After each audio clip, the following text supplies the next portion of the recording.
Howdy folks, welcome to the MatchNet podcast. I just want to say that this episode you're about to listen to is one of my absolute favorites so far, and we're going to be diving deep into True Parents' words about the blessing. We're going to get really personal, and we're going to be sharing a lot of our favorite movies and TV shows along the way that we've experienced. We have Christian, Yana, and myself sharing.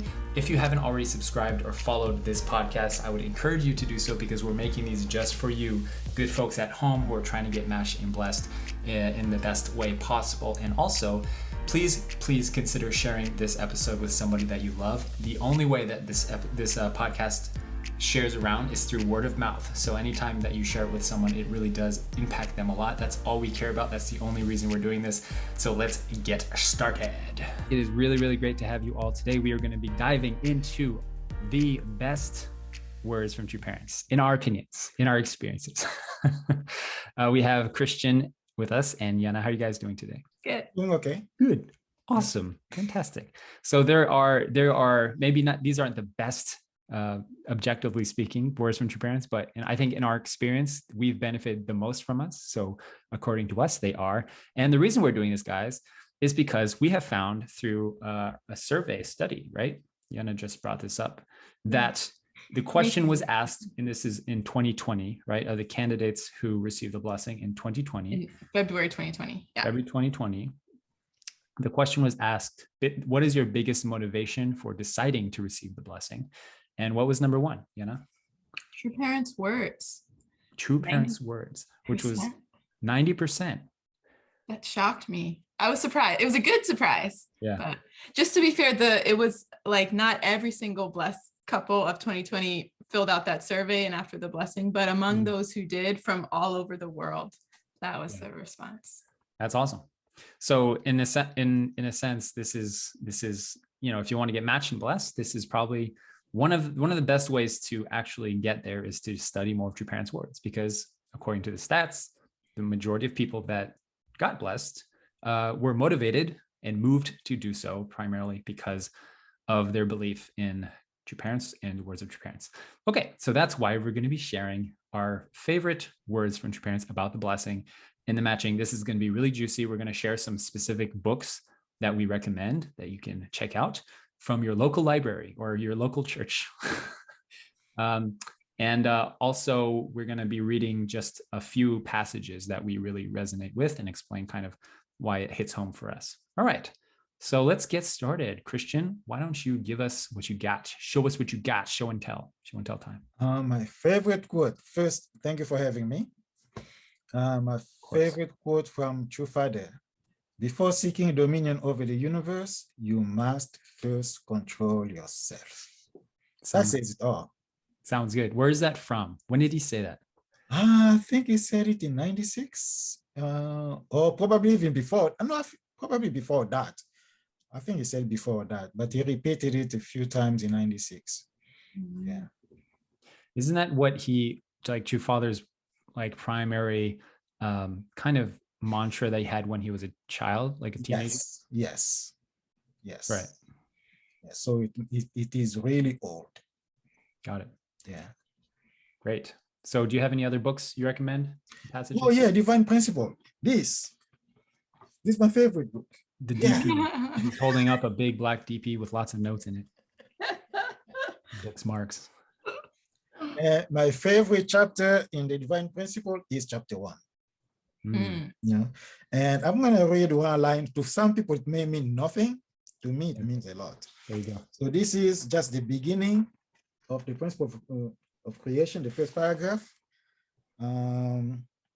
He says, to approach this topic properly, so you're talking about the questions about life and this and that. So to approach this topic properly, it is not enough to examine resultant reality. The fundamental question is that of the causal reality. The fundamental question is that of the causal reality. It's all about God. It starts with God. If we understand God, why he created, why this and that, we can make sense of many things, probably even everything. So that's one of my favorite, two of them. Some of my favorite sentences in the divine Yeah. principle. Do you remember the first time you heard that or read that? I don't. But I remember because I used to read divine principle a lot in French, of course, not in English. So my original level 4 book was so so dirty, so messed up because I highlighted things, I over highlighted the same things, I underlined them, so it's crazy. Yeah. So I don't remember the first time that it hit me, but I just know that for years, chapter 1 has been my favorite chapter, and section 6 actually of chapter 1 has been my most loved section. Got it. Divine principle. All right. Awesome. Well, I think there's a lot to unpack there, and I'd probably want to do an entire episode just to figure out why you decided to join this movement and decide to get blessed and make all these decisions. Because we're trying, like at BFM, we're trying to figure out, like, we were talking about this yesterday, like, what is the motivating factor that gets people to want to go through the process of getting matched and receive a blessing? Like, what motivates people? And in your experience, from what you've shared, is like, you had questions that you wanted answers to. And that was like, right? He's shaking his head for everyone listening to the podcast. Like, yes. Right? He's nodding, I mean. So, I mean, it's beautiful and it's part of it. And I think not just for first generation, but second generation too. It's like everyone has to go through this process of, what do I believe in? I have questions and I need answers. And it really starts with God. Like, it starts, if you have a firm understanding of who God is and what relationship you have with God, then it becomes significantly easier to understand what the blessing is and who true parents are and spirit world. Right. True. Anywho, we'll come back to you, Christian, for more passages from you. But let's go on to yourself, Yana. Do you have something you have for show and tell today? Oh my goodness. Maybe too many things. Yeah, we'll go around in circles. So yeah. Yeah, I mean, I think we all got to show our favorite books. This one's definitely mine, Message of Peace, with all kinds of bookmarks and sticky tabs. And yeah, I also had an older version that got destroyed in the rain, but had all the highlighter, just like Christian's exposition of divine principle. So I have that one, and I have a few quotes from True Mother that I really love. They're just short, her speeches are very short often. Actually, I think Mother wrote a lot of the peace messages. It's just my theory. The way these are so concise. Like, I love the peace messages. I use them a lot to give sermons and things in the past because it's like DP, very concise. Mother has a knack for that. So anyway, so I want to read a few passages, but I guess also going along, like, this is so close to me because it's how I prepared for the blessing. Like, when I was on STF at the time, now it's GPA, we were traveling when a lot of these speeches were given, and we would like support and we would read them for 100K and then, be there at the speech. And one of the big things that was repeated was like, please engrave these messages in your heart. And I really did that as a student. Like, I can pull these quotes all the time. I have to do that a lot of times when I'm sharing about the blessing.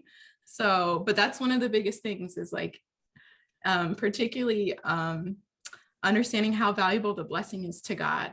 So I felt like that at the end of the day was a huge motivating factor for me. There's a lot of great quotes in here. I think maybe I'll list a few of, this book is all peace messages. It's also in the Pyeonghwa Gyeong, the brown book, many of these, but we can list a few that I recommend later under the podcast. There you go. Yeah.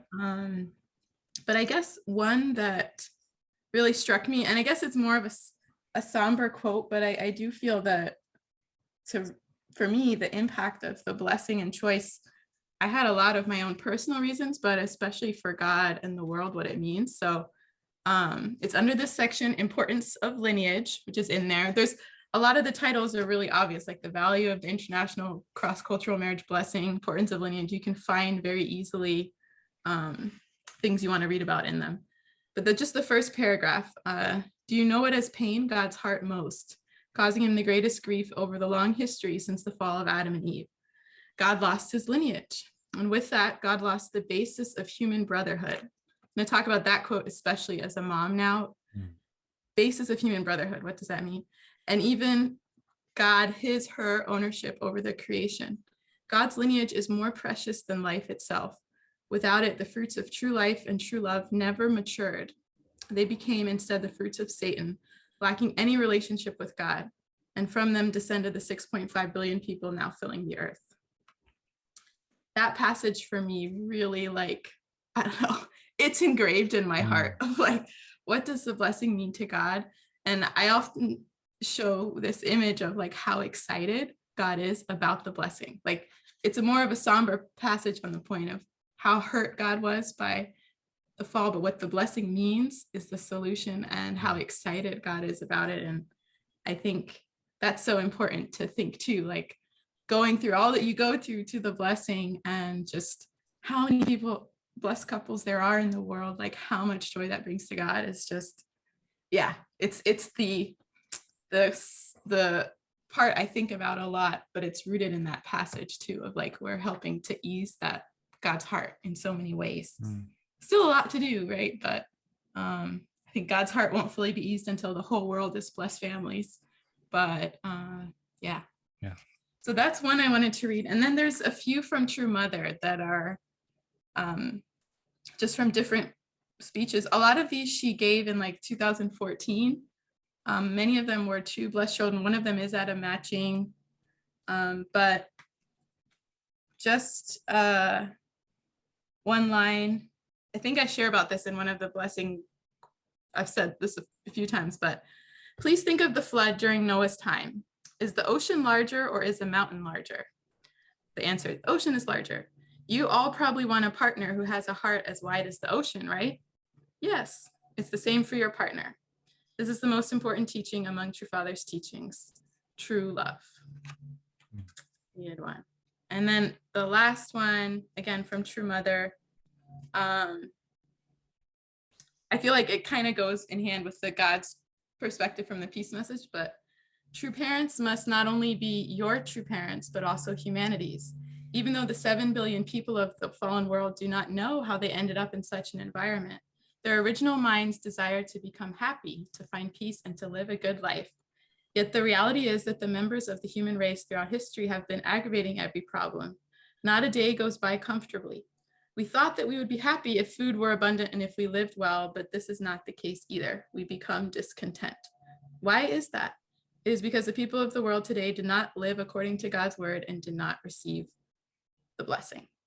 So again, it's kind of showing what the problem is, but it's putting in the solution. Like, so for people to be happy, it's to receive the blessing, and it's our own happiness. But I feel like the depth of the blessing is it's really brilliant in addressing the pains of humanity too, like God's heart, but also humanity. So yeah. Interesting. So it's kind of like if you can understand what someone's been through, it makes what they're doing now more appreciated and valuable. Or if you understand what you've been through before, let's say you had, been through a difficult marriage or relationship, and you came out the other side and you have an even more beautiful relationship now as a result of it, it makes that experience more precious to you, right? Or it's like, this is a silly example, but if you were in prison for a long time and you came out of prison, your experience of being out of prison is infinitely more precious to you than it was before, because you understand where you've come from. Totally. And I think, like, I was thinking about True Father in prison, actually, when you were sharing that, and how, he was, put in prison multiple times, right, throughout his life. And some of our members have, honestly, like in our movement, very unjustly, right, at that. And it's like, when you go into that environment, it's like you can complain and say, oh, this is the worst. I have no freedom. This is unjust, right? Or you can just think like, this is where I am right now in my life, and what am I going to do with it? And that's kind of an extreme example, but in a way, I feel like we're all kind of in that kind of situation to some extent. We all have constraints around our life, constraints around our day-to-day work, school, etc.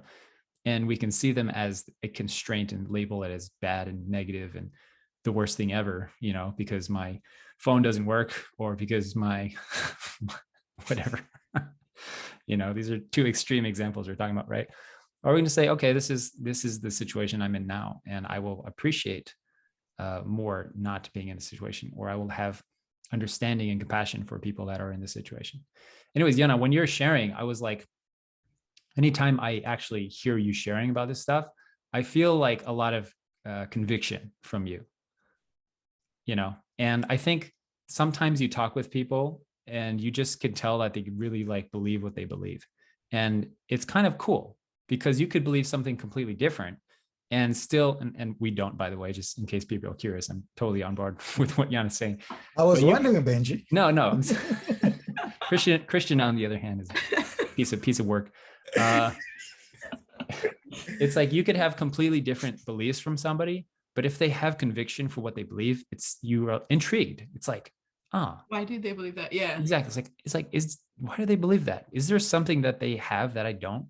You know what I'm saying? Like, this is the most effective way to witness and to sell someone on an ideology, is to have so much conviction that the person you're talking to is confused and they question their own beliefs because they wonder, do they understand something that I don't? Right. So this is what I feel when you're sharing that, Yana, is like, if we can peel back for a second, and we'll go more into words, right? I'll share some of my favorite in a second, but this is important because you understand that, like, that first passage you share, like, you get a little choked up when you read that, and you said it's like ingrained in you, but there's a reason that rings true for you. Yeah. And if you just get a random person off the street to read it, they'd be like, this is wild. Like, this person, Father Moon, is either the Messiah or he's insane. Like, there's no in between, right? So walk us through, like, why is it that is so true for you? Well, I think I'm the kind of person who's always, I guess I relate a lot to God's suffering heart for a lot of my time growing up in life.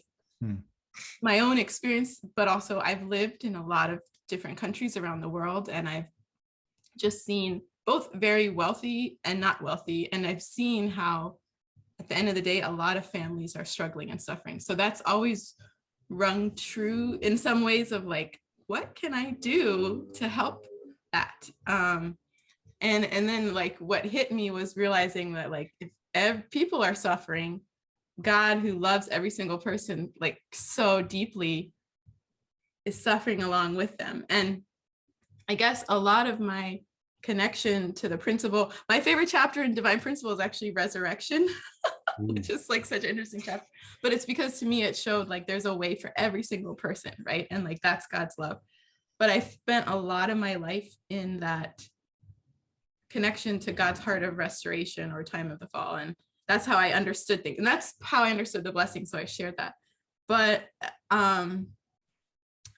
I don't know, since I got blessed, so I had that kind of conviction, but it was still until I got blessed, there's a lot of, I want to go this path, but it's not easy. But after being blessed, I've always continued to share about the blessing over 13 years. And like this conviction, a lot of people comment about that. Like, even the way people respond to what I say has shifted. Yeah, there's a lot of reasons maybe why, but the biggest thing I saw in myself too was the more that I, in my own family and my own life, tapped into also God's heart of joy. And that energy, the original energy that created the world, is incredibly powerful. It's like being this co-creator with God. And I don't know, being able to tap into that too has just added that other layer of how I understand the value of the blessing. Like I shared, like there's the suffering part, which is how I initially connected. But then when I saw like what God's trying to create, why God wants to be a part of our families, why, and I didn't go into that, the brotherhood part, like that used to always stand out to me in that quote, like God lost the basis for human brotherhood. And it's like, if you just think about it, like God's lineage means we're all family. We're all connected as family. one family under God. There's all those quotes and things. But as a parent and having children and brothers, I see that like, because I'm their parent, there's something I can bring to help bring their the peace between them. That's so much harder to do when you're not the parent, even though sometimes you feel like your kids behave better maybe around other people, but like there's this shared love that children have for their parents that helps them get along. And so I don't know, at the end of the day, the blessing to me is like, I'm so convicted. I know 100% of every fiber of my body, that's the only way to bring peace in this world. And that's my long story of why, but like comes down to that family, like we're all being family. It's not that when you're blessed, you've got it all figured out, by no means. It's a process of growing, but it's like without the blessing, there's no way. So that's kind of, I put it. And, you know, you could talk about the suffering and the need for it, but you can also talk about the joy and the creativity and like what God wants to manifest like through this and the ideal world, the chapter 1, like there's both ways to talk about it. And I feel now that I have a more rounded way of talking about it, it's even more powerful. And yeah, it's the way to bring peace. And I really, really, really want peace in the world. I've seen enough suffering. I don't want it anymore. And so I feel like Mother talks about that all the time. That's why I love a lot of Mother's words too around. Yeah. Thanks for sharing that, Yana. I think people appreciate it. So it sounds like one of your primary drivers for your conviction is your relationship with God and your understanding of God's heart. Yeah. Particularly the suffering heart.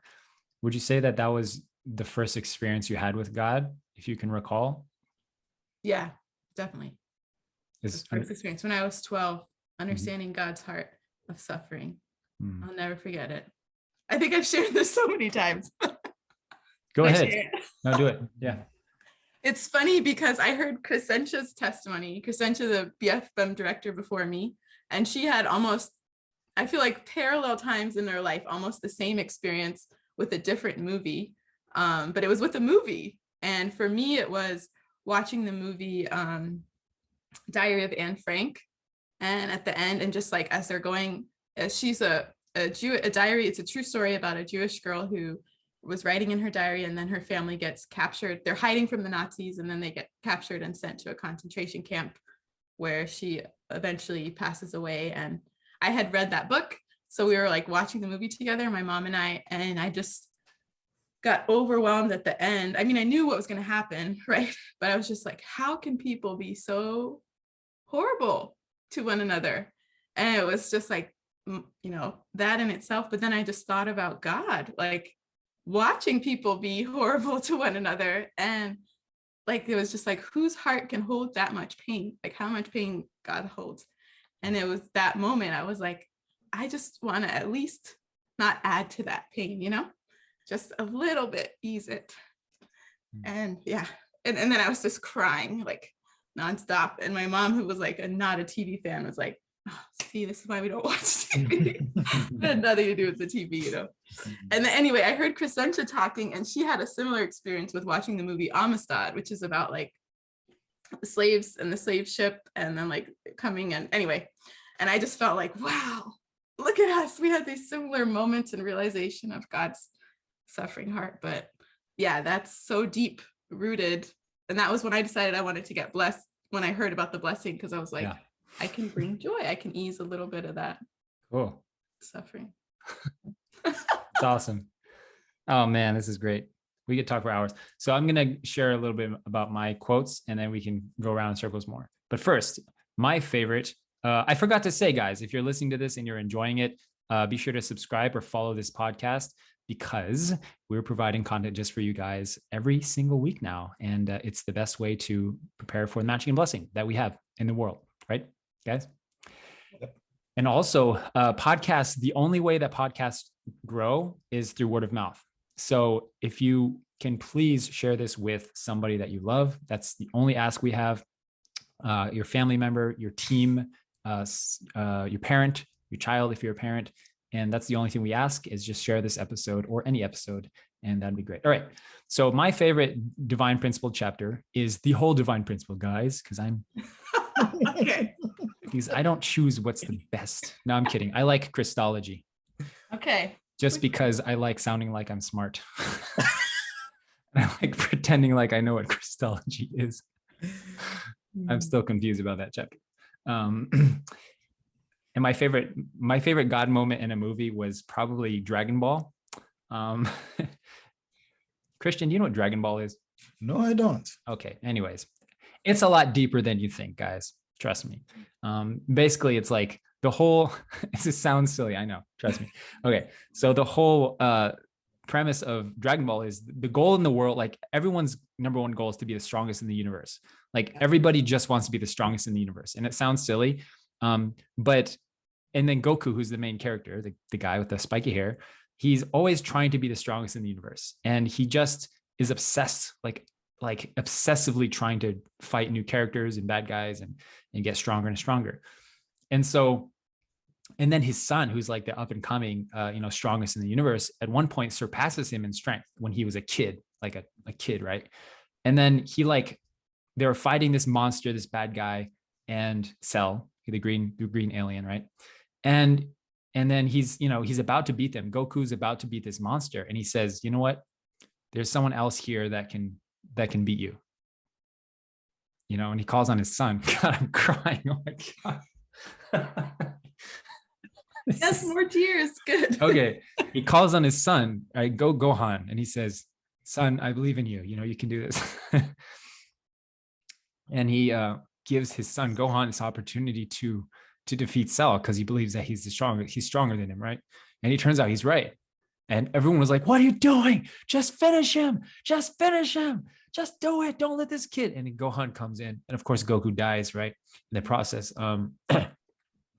And then Gohan, you got to look up this scene on YouTube, guys. Like Google search, YouTube search, Gohan defeating Cell, Sell. So, and he, in his father's in spirit world and dying, and then Gohan is like having this final like blowout with Cell, and then his father Goku appears in spirit, and he's like, "You can, you can do it," right? And he helps him like spiritually, like you can do, and they kind of fight together. And I don't know, it's like I never thought I didn't know I thought so deeply about Dragon Ball, but It's deep. it's a parent-child relationship, right? But also like in this universe, all right, hold on, in this universe of Dragon Ball, guys, the most important thing is being the strongest in the universe. That's like the most important thing, and that's all that matters. And if I relate that to our world, in our universe, the most important thing is being the most loving person in the universe. That's it. Yep. Yeah. It's like, who's the most loving person in the universe? And that's what counts. And so put in perspective, it's like Goku's raising his son to be a more loving person than himself. And when he surpasses him in love, he's proud of him and he says, "You can do this," and that's beautiful. I honestly said Dragon Ball kind of like as a joke, like half joking, and then I didn't realize I'd get so choked up about this. Anyways, for all our Japanese listeners, I'm sure they're like wetting their pants in laughter right now because I have to say, I'm so glad you shared that, because I'm always looking for like deep things, pop culture reference to watch together with my kids. Probably when they're a little older, but yeah, and that's so deep. So yeah. Thanks for beautiful. sharing. Yeah. And I have a son too, by the way, guys. So that's kind of why it's all right. So I'm going to read one paragraph from a book called As a Peace-Loving Global Citizen. This is True Father's autobiography. And I like this book, especially when I was preparing for blessing. I like this book because it's simple and it's practical and it's written in a way that just makes sense. Okay. So this is a chapter in the book called The True Meaning of Marriage. Your father says, "Marriage is not a simple matter of a man and woman of marriageable age coming together and combining their two lives. Marriage is something built on the basis of sacrifice. The man must live for the sake of the woman and the woman for the sake of the man. As you continue to live for the sake of your spouse, your selfish mind disappears completely. The heart that seeks to sacrifice this way is the heart of love. Love is not a man and a woman meeting each other and having a good time. Love is offering up your life. If you marry, you must do so on the basis of your determination that your life is for your spouse. Amen. So I love this because when I read this, when I was preparing for the blessing, I was obsessed with this idea of becoming less selfish. Like, how do I become less of a selfish person with my mind, with my body, with my spirit? And I was obsessed with that idea. And he says clearly, the more, as you continue to live for the sake of your spouse, your selfish mind disappears completely. So the solution to being less selfish is not to decrease selfish, but to increase your selflessness. It's to increase your sacrifice. It's to increase your love and heart for your partner. And then naturally, the byproduct of that is you will be less selfish. And I thought that was an infinitely just wiser way to think about marriage, right? Okay, I have one more from the same book that I'm going to share, which is a section called My Wife, Hak Jahan Moon. That's what it's called. No, wait a minute, Benji. Hak Jahan Moon is your wife? No, this is a section in a book called Okay. What the heck, Christian? All right. We will edit Everyone that out. gets a glimpse into what our life working. Our team's really like. Okay, this section is called My Wife, Hak Jahan Moon. And he's talking about true mother, obviously, right? During the time we lived together, her environment was relentless. She never ever had even a single free moment to herself. She constantly was on edge, as if she were walking on a thin layer of ice, wondering, will today be peaceful? Will tomorrow be peaceful?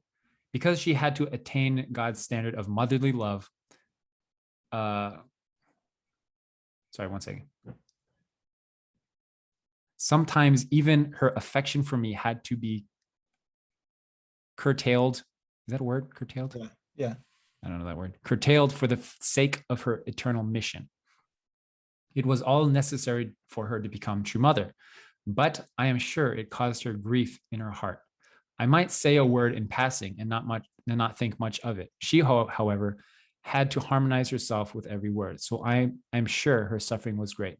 It took us 7 years to conform ourselves to each other. I relate these things because the most important thing in a marriage relationship is trust. It is what makes it possible for two people to become as one. Boom. I relate these things because the most important thing in a marriage relationship is trust. Think about that for a second. Think about the amount of trust required in this kind of relationship. And when I read that, I was like, that's the answer. Like when people say, oh, like this is important, that's important, this, whatever, we're fighting, whatever. It's trust. If you have a relationship built on trust, that's what makes two people become one. And I really like that. So I really prioritize that. And that's why I have a lot of emphasis on honesty and integrity in our relationship. And we're always like talking about stuff. Okay. Do you guys have any other words to share with us? Quotes? Yeah. I mean, yeah, one more quote reminded me of that I always think about whenever there's a blessing coming up, when I'm thinking of the blessed couples, which I'll share in a minute. There's just more resources too, like True Family's Gateway to Heaven. Great book. It's like an excerpt from Chung Sung Young, but it's all about, I think it just gives like a picture of like more creating an ideal family, not necessarily quotes about blessing, but I really recommend that. And also inside the peace messages, we'll link to it, but there's this one paragraph, I think it's in the 13th message, about true parents work for peace. And it just gives like an overview of like who true parents are. It's done very succinctly, but I think that's really valuable because I think for a lot, connecting to true parents maybe isn't always as easy, or like, how do they connect with the blessing? And it's not just about the blessing. That's one of the things, but I was reading it like, wow, we should really incorporate this because it just gives an overview of who they are. And I felt it was deep. But the quote, because we're talking about true parents and a lot of quotes from them, so I felt it's nice to read a little about true parents. And you read from True Father's autobiography and there's Mother's memoir. But this is the one that I think of, and it reminded me when you were reading, Benji, like literally every time there's a blessing, like I said, how quotes pop into my mind. This one from True Father. And the man will be like the right foot and the woman the left, and together they will move through life as one. Something about that like really two becoming one, like you're talking, it reminds me of that, because it's not easy to walk in harmony. Like if you think of that, like you've got to be really on tune with trust and all those things to be able to walk and move as one. Sorry for the yard work behind. No, you're good. Yeah, that quote always brings a lot of joy when I look at couples, those preparing for the blessing. That's the one that comes to mind. All right. That's fantastic. So we'll put some links down below this episode if people want to check out some of these resources. Christian, do you got something for us? Like quotes? I don't have any more quotes. Sorry. Or books that you recommend? Books. Yeah, Divine Principle, Exposition of Divine Principle. Also, I have two speeches of True Father that really I like. The view. Just a second. Yeah, view of the principle of the providential history of salvation. That's one. And the other one is In Search of the Origin of the Universe. I like those two speeches. To me, they are really powerful. It's like True Father summarized the whole providence, the creation, the fall, the restoration in those two speeches. Awesome. Cool. Yeah, we'll definitely link those below, as well as all the other books we recommended that we are legally allowed to link to. We'll put them down below. Okay. All right. So I have some old school. So this book is actually the book that I kept with me when I went to Korea to the matching and to the blessing. And I went to Cheongpyeong for 7 days prior to the blessing because I really wanted to just prepare for the matching, which I thought was a pretty good idea. And I did that. It's called God's Will in the World. You guys know about this one? Oh, yeah. Oh, yeah. It's the red one. And it's basically like pretty much a lot of homes have it. And if you go to your church, you could probably find it. It's also online. So I was doing a 7-day fast before the blessing. And, kind of as a devotional condition to offer my body and my spirit to God and through the blessing. So I did a 7-day fast.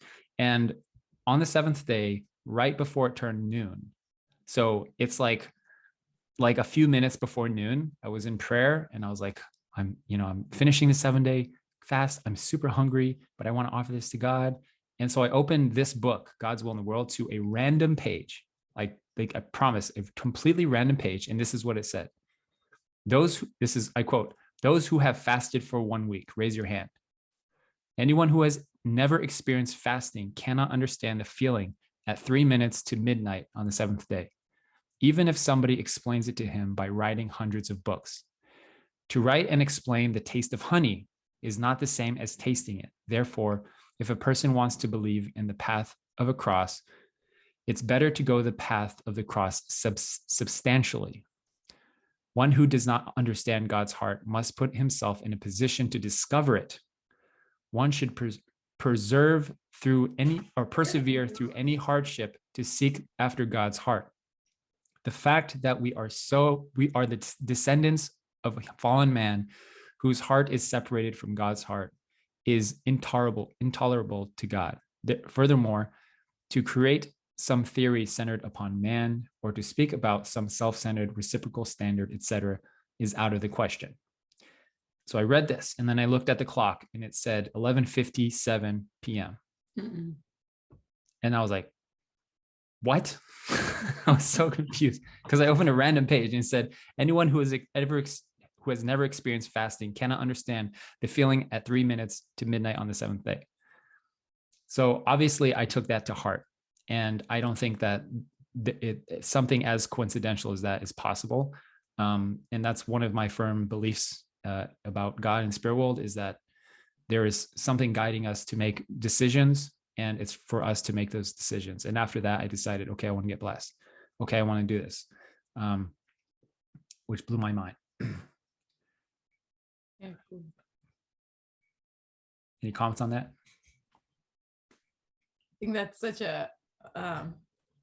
that's an experience that I feel like a lot of people look for, especially going to Cheongpyeong, like, oh, I want to have that kind of experience, But I was just thinking as you read and this whole conversation, which, yeah, I was so excited by this topic because like reading God's words, I think it is I do that opening a book so many times to find something that I feel like, what do you want to tell me, God? And that's what I'll say, you know, and it works. And I feel like it's this relationship of communication, and your experience is so awesome. It's like to the dot. And I love hearing that. I'm sure a lot of those listening love hearing it. And maybe for people, we've talked a lot about our experiences. For people who haven't had some kind of experience like that or something yet, like keep seeking it. And I feel like, especially having give and take with True Parents Words, a lot of these things we've messaged, like that's part of it. It's on this, a lot of the stuff with the peace messages, it wasn't like I immediately got it or I was like enjoying reading them, but like over time, sometimes it's the where you are in the circumstances, and you completing that 7-day fast, you're like in some very in tune moment, you know, in your life, because you've offered this incredible Cheongsong. And yeah, I felt sometimes when I don't want to wake up in the morning, but I wake up a little earlier and I read a passage, somehow it hits deeper. So I just wanted to convey that for people that are looking maybe for more spiritual experiences. Like, it is part of the principle, in divine principle, right? Like making conditions, God can really respond in that. Like, even if it's a little thing of, I'm going to read this and this for this amount of time, or wake up a little earlier, or do a fast, and then engaging with True Parents Words in that time is one way to help it sink deeper. It's not like a perfect formula. There's all kinds of stuff that goes on in our life, but yeah, I just felt like encouraging people to continue like asking tough questions and digging deeper in to try to find those answers, because God's really excited and yeah, along there with you. Like, I felt like that to the dot, you know how your fathers often say God's an absolute scientist. That's in the peace message. To that dot, like your experience, and you're reading that 3 minutes to midnight as you're reading it. Like, I feel like that's so much God's love for you, specifically Benji, to be like, see, you know, I'm here, you know. Yeah. Yeah, and that's a good point. I can attest that I didn't experience any of that for many years. So I like 2.5 years before my blessing, I started a condition to do kyungbaes, bowing to God and to parents, to the altar, just as like a physical devotion of like determination and reminding myself like what I'm working for, what I'm preparing myself for. So that's why I did that. So I said, I'm going to do this 40 times. I'm going to do 40 bows every day until I get blessed, like until the day I get blessed. And I knew it was probably going to take a few years of doing that. And I did it every day without fail. And I did Hanukkah in conditions, and I never experienced anything. Mm-hmm. Like, it was almost to a point of frustration. I was like, how long am I going to do this? You know, before I have a sign or something like that. And if you listen to my matching story, which we've talked about before in other episodes, it took me like face to face with going to Korea, going to True Parents Matching, and putting everything on the line. And then True Father saying, hey, you guys should choose your own spouse, because if you do that, God will support you and you won't break your blessing. And I had to make that decision. Like, holy crap, I have been putting my entire life in the hands of some spiritual phenomenon or some decision by God, and I wasn't willing to take ownership and relate responsibility for my own choice. And then True Father said that, and I was like, oh, okay. So the same guy that I was putting my eternal trust in, True Father, is telling me that if I trust myself, then the same God will work in me. And it's kind of like a test of how much do I actually believe in this? Because if I didn't believe that with all my heart, that I trust this guy, then I never would have done it, because my thought process was like, you know what, this is the same guy that I'm trusting, and he's telling me I can do this. All right, I can do it. And then here we are 12 years later, 3 kids. And I'm like, I still don't know if that was the right decision. And this is where people get tripped up, because people believe that there's some kind of magical predestined thing for them. And it's just someone's going to knock on their door or send them an email and say, hey, this is it. God's going to knock on your door and say, this is the one, or have a dream. I still don't know. Honestly, I'm not 100%. I can't be 100% certain that I made the right choice. I don't know. Maybe I will know someday, but I just don't know. But I'm choosing to be okay with that. And I'm choosing to say, hey, I made this choice. And according to True Father, if I take ownership of this decision and responsibility for it, then God, that is the answer. That is the way that God wants me to go. That's the path.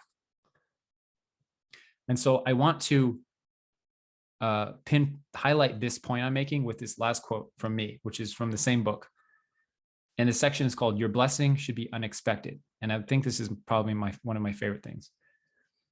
Your Father says, "Do not worry about anything else for these 7 years, but become literally crazy for God and crazy to serve mankind, forgetting about yourself. All of a sudden, I will say, you are my child. The time for blessing has come. I want you to get blessed."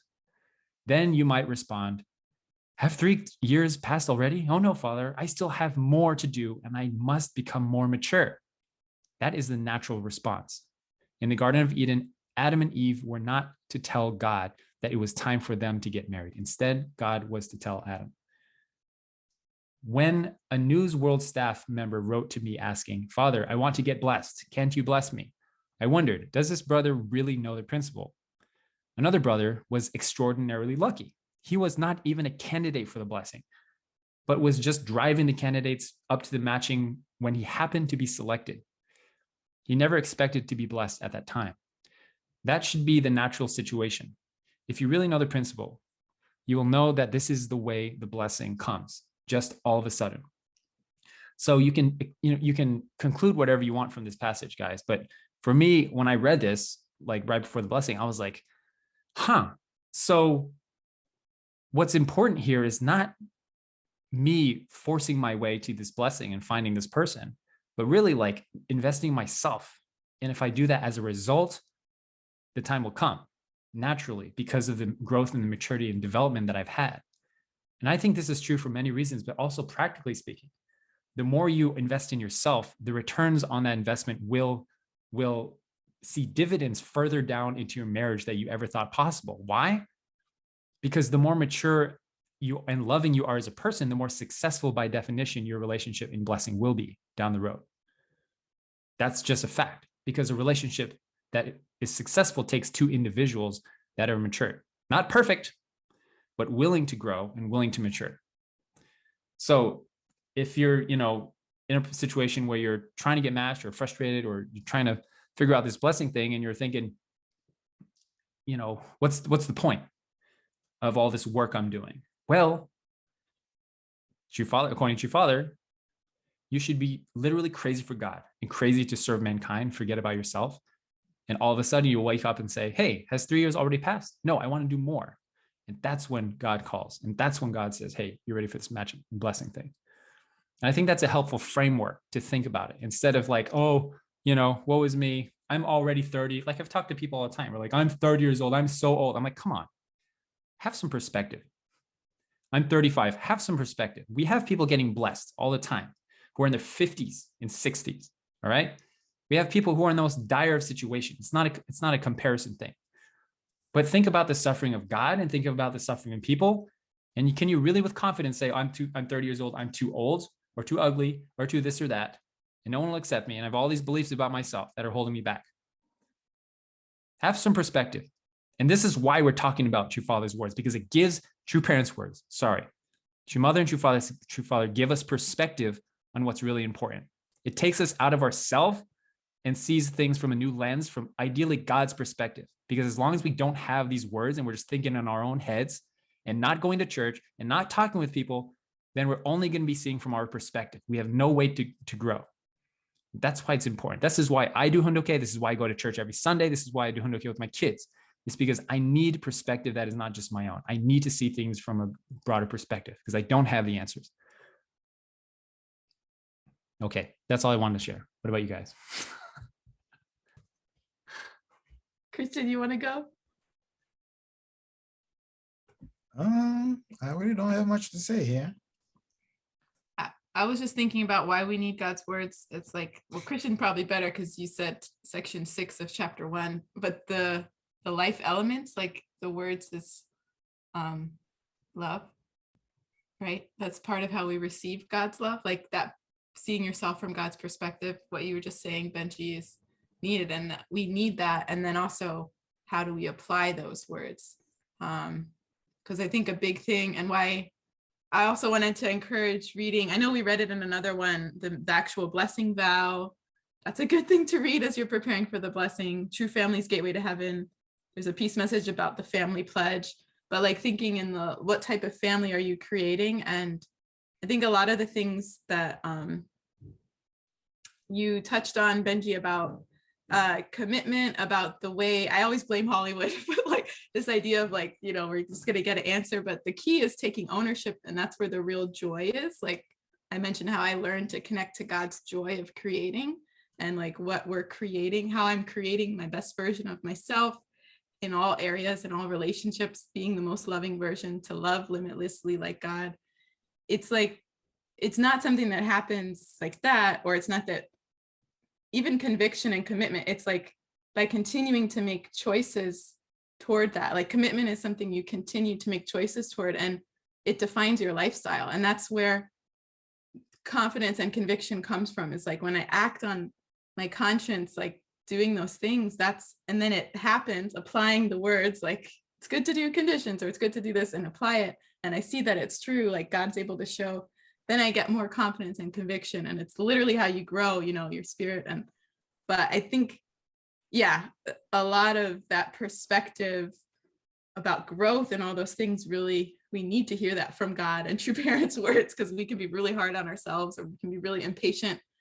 I think as you get older, you're a bit more relaxed than when you're younger and preparing. So, oh man, I really love this topic. I feel like I could keep going, but yeah, we'll have a 2.0. Yeah, 2.0. So much on this, but yeah, just hope that it encourages those listening to, yeah, dive deeper in studying True Parents' words around the blessing. Yeah, and let us know if you like this episode, because we could like frame True Parents' words more into our episodes and like talk about it more. So let us know, give us feedback. All right, we're good to go. Okay, everyone, thank you for listening. God bless you. Please join MatchNet, the program, because it's a step-by-step guide through the matching process and to help you become a matching candidate that's qualified to receive the blessing. And that's what that's for. Be sure to subscribe and share this episode with people, because it's the only way that this thing shares and gets spread around is through word of mouth. We love you all. Bye-bye. Bye.